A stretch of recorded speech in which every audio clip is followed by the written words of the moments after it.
This story is titled, What the World Decided. Of all the days for it to happen, it was a Tuesday. A perfectly ordinary Tuesday, until the moment it wasn't.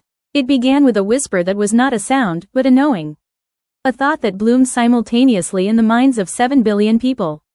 It was not a voice, not a command. It was a simple, irrefutable fact, as clear as the sky. Today, we will be kind. In a corporate boardroom in Tokyo, a CEO named Akiko Tanaka was mid-sentence, ready to dismantle a rival's proposal. The words turned to ash in her mouth. She looked at her rival, saw the exhaustion in his eyes, and instead said, "Your point about the team's morale is excellent.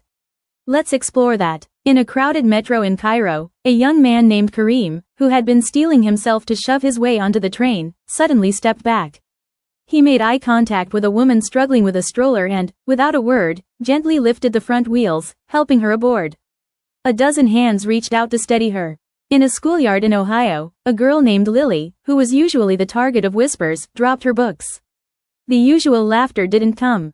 Instead, a boy named Sam, who had never spoken to her, knelt and started gathering them. "I like your doodles," he said, pointing to her notebook cover. There was no mass hysteria, no angelic choirs. The world just softened. Car horns became polite taps of, "After you." Strangers in coffee shops made eye contact and genuinely asked, "How is your morning going?" News channels, finding no conflict to report, aired stories about a community garden in Lisbon and a retired teacher who had knitted thousands of hats for newborns. The why was a mystery that would occupy theologians and scientists for centuries. But the what was breathtakingly simple. The world, in its infinite, tangled complexity, had reached a tipping point. The collective weight of silent struggles, of unspoken loneliness, of a low-grade ache for connection, had become too great. And so, the world, the living, breathing organism of it, made an executive decision. A system-wide recalibration. It wasn't that people couldn't be angry or sad.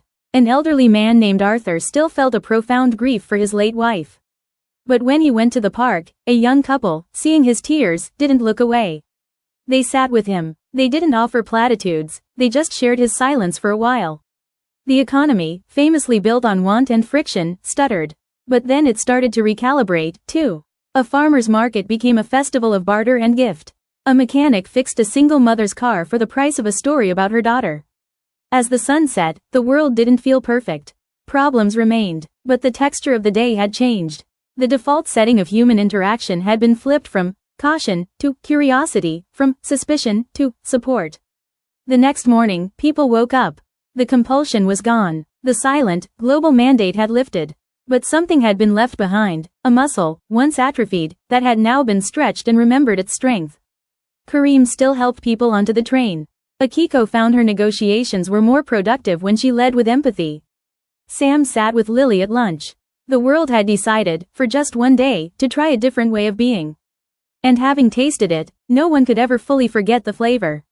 It was the flavor of a shared breath, a collective sigh of relief.